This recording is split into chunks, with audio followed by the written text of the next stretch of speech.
Please welcome co-founder of the Granny Project, Breyanna Dabney, co-founder of the Granny Project, Amaya Murillo, volunteer with the Granny Project, Ganita Wallace, for a conversation with founder and executive director of Heart Smiles, Joni Holifield.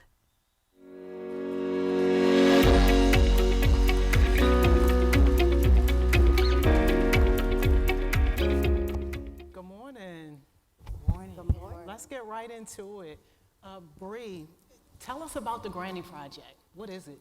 So the Granny Project is a youth-led and youth-founded project founded here in Baltimore to basically fight food insecurity within Baltimore City. So in order to start this project, or in order to make this project, we have community leaders, or not even leaders, but just community members be grannies or cook demos, and they cook demos. Go ahead. We basically are able to kind of provide people with a tutorial as to how to prepare meals. So the cook demos, they kind of started more when COVID had hit. We were able to kind of turn our original idea that came through the Youth Advisory Board with the Center of Adolescent Health, with Bloomberg Public School of Health. And we basically were able to take like 50 different ideas and kind of like mix and match and see what kind of worked, what didn't work. And then over the course of like some time, we were able to figure out that the Granny Project was actually the best idea to go with. And then in 2018, during YouthWorks, we actually had a group that kind of took that idea and tried to place it in a way where we were able to figure out how it actually would look in the real life sense. And after that idea kind of got like finalized, COVID had hit, so it kind of took like a little hit on our idea to do in-person cooking shows. So we took it to YouTube Live, and we're able to actually do like a whole live stream where we would have a granny come on Zoom with me, and I would host, and then they would be able to prepare the entire meal, and everybody would be able to listen in and watch and follow along. And we are able to provide 20 to 25 families with meals to be able to participate with us. Okay, that's a lot. Thank you. That's a lot. Talk to us a little bit about the team. Amaya, tell us what the team looks like. So as of right now, it is me and Bree. The main people that are on the team that are like running things. Over the course of the couple years that we've been doing this, we actually kind of had like different teams throughout the time. Our first team, it was me, Bree, someone named Summer, we had Lamar, and then we had Corey on our team as well. And we kind of had to figure out what jobs everybody would be able to do, and just kind of mix and match. It was a lot of trial and error, a lot of learning lessons that we had throughout. But so far, me and Bree have been the two that stuck and have kind of been running it on our own since. And the team were all young people? Yes, all youth-led, yep. Okay. Ms. Wallace, how and why did you get involved in the Granny Project? I got involved because I realized how important it is to have this type of project. I witnessed some young children that they didn't speak English trying to get food out of a dumpster behind the school that I worked at. And I beckoned them. I could not speak their language, but they understood when I did this, because this means eat. And they mimicked me, like we wanted something to eat. I got the principal involved, we got some interpreters, and we were able to get the children in school. I see firsthand the children in need, and I think this is a great project. We had an 8th grader, he was an A student, and I always watched him collecting everybody else's food. Are you gonna eat that? If you're not eating that, he would wrap it and put it in his book bag. And I was saying, what is he doing? And to come to find out, he told me, he said, my mother and my uncle are on drugs, and I gotta eat at night. And that was the way he was getting dinner at night. I've seen it firsthand that the young people are lacking. These are our future mayors, our governors, our doctors, our nurses, and if we fail them, we fail ourselves. Thank you, Ms. Wallace. Thank you. Bree, can you talk to us about what the response has been from the community? Because it sounds like you guys have been doing this for a while now. Yeah, the community response has been great, very overwhelming actually. People really love it, and people look forward to, being able to be a part, being able to be either a participant or just help us in any way that they can. Since we do involve a lot of youth would love to come, help us pack, help us, deliver and things like that, or even just interviewing the grannies, being part of the videos and cooking different foods. It's really great, so. Ms. Wallace, can you tell us a little bit about some of the meals you've been able to provide and why those were important to you? Oh, yes. In 2020, I worked with the National Guards to help feed the youth, to make sure that during COVID, this was before the food stamps, before the stimulus, when the stores were limited in food, I helped to feed them and helped to make sure that they had something. We had an older Jewish gentleman. He donated the food. It was called a weekend bag, and he made sure that we had enough food, cereal and pastas in a can that all the kids had to do was heat up. They had crackers. They had enough food until we opened back up on Monday. What about through the Granny Project? Yes, the Granny Project, I prepared a meal that the young people can do on their own. If mama's at work and they have their siblings, they're able to put together a meal to last until mom gets home. It's a very important project. So many teenagers are responsible for their siblings, and if they can prepare a meal, an inexpensive meal at that, even if they got the food from the food bank. In fact, one of the meals I prepped, if the food bank gave them that, they could take it home and prepare a meal for their siblings. And I hear somebody asking me, what meal was that though? It was it was a beef casserole. It was a beef sausage casserole. It included broccoli, pasta, cheese, and the meat. And so they had everything in that one dish, and it's delicious. Yeah. I love it.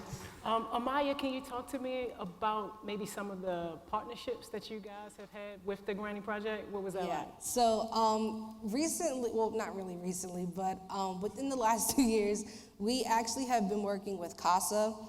They actually asked about the Granny Project. They heard about us, and they started kind of asking some questions. And from what they were hearing, they really loved what we were doing. And they actually asked if we would be able to partner with them. So once we were able to get a grant to fund it, we actually were able to kind of take our Granny Project that's more like Americanized, and we're able to turn it into like a Latinx partnership where they're able to cook Spanish traditional, meals. I love that. I love that. Ms. Wallace, why do you think this kind of education around food and eating is so important for our communities? It's important because without the proper nutrition, it's hard for children to learn. You can't teach them math or algebra and they're hungry. Their mind is on, I need something to eat. I need my nutrition. And we all know what nutrition does to the brain. And so we need that. And so I'm just glad that this project is available. It's very important. We need our young people. We need them to develop properly. Thank you. Bree, lessons learned. Talk about the lessons you've learned through the Granny Project. Lessons learned. I've learned that youth-led, in order to be truly youth-led, it's definitely not easy, and I'll just say that.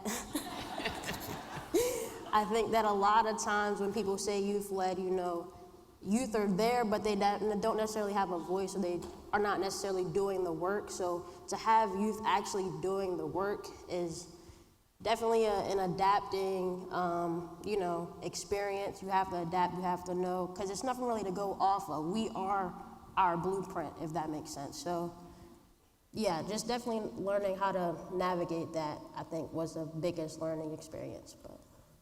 All right, Amaya, be real with us. You can spill all the tea. I can say what I want to say. We want to know. Okay. I would say, for me personally, a big thing that I took away from the Granny Project is leadership is something that is not as simple as I feel like people say, be a leader. It's really not that easy. The Granny Project, I've had to have lots of hard conversations with people, and I told you guys how, we had teams, didn't seem to work out. We had like 3 different teams before it kind of just came down to us. So throughout that process, trying to step up and be a leader and do like 5 people's jobs at once was definitely, I think, something for me that I was like, wow, this is a lot. But I took it, me and Bree both took it, and we took on the jobs together and were able to really come out and make something great out of it. But definitely picking your team is wise, and trying to not like, I would say take initiative to be a leader. I feel like at first I was very scared too, because I was like, I don't want to do anything wrong. I don't want to make the wrong step or the wrong decision. But, I think ultimately taking that initiative really helped kind of get things to roll. So I would definitely say leadership was a huge thing that I had to learn throughout this process. Yeah, no, and I definitely can understand that. When you talk about the team, right, when you say, oh, it's just you and Bree, some people might think it's just y'all doing everything. Can you talk just a little bit about some of the different roles and how some of the other young people are contributing to the Granny Project? Yeah, so we leave it kind of open for everybody to give us ideas. It's definitely not one way set in stone, you know what I'm saying? But also with our packing, so that's all youth. We are kind of more of like the managing side, so I might go, since I run the budget and stuff, I might go to the store, get the food and everything, but they're packing, they're making sure all the ingredients are in the bags, they're giving the bags out to the other people in the community and things like that.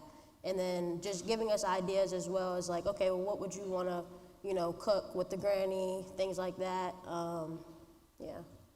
Yeah, I would say another thing that to take into account, we have outside of like the people that we have packing, which before it was more so our team that we had before, of our people that are through Heart Smiles as well. But right now, the people that we are having pack and hand out the bags and who are in the videos, also helping the grannies cook, which is really great, are the youth that we have from CASA. So, and then a couple of the people that we've kind of recruited and that are already heartbeats with us. So we definitely have had a lot of youth involvement outside of us as well, that are really a big part of how we can make things happen. Because without them, like I said, me and Bree would be really doing everything again by ourselves.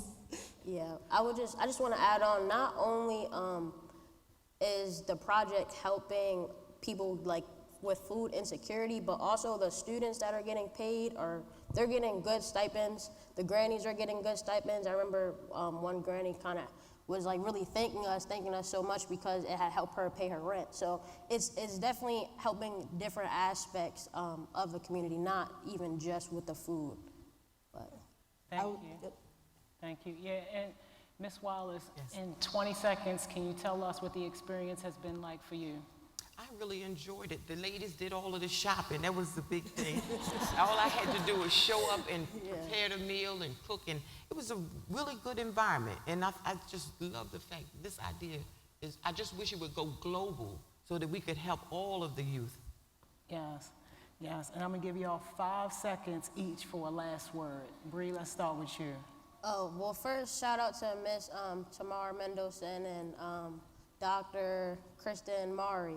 Both of them are doctors, but definitely shout out to them because we probably never would have even been able to come out with this project if it wasn't for them bringing up food insecurity. I wasn't aware of that until they brought that up to us. So definitely a thank you to you guys, and thank you to everybody who's here.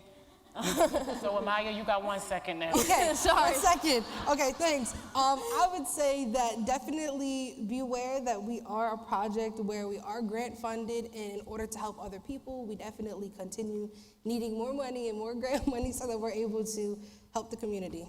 Half a second. Let's get a van, let's do weekend bags, let's park in front of some of these schools where we know these children need enough food just to get them back to school Monday. If we can feed them in the weekend, we can get them back on Monday. Thank you all so much. This has been a great discussion.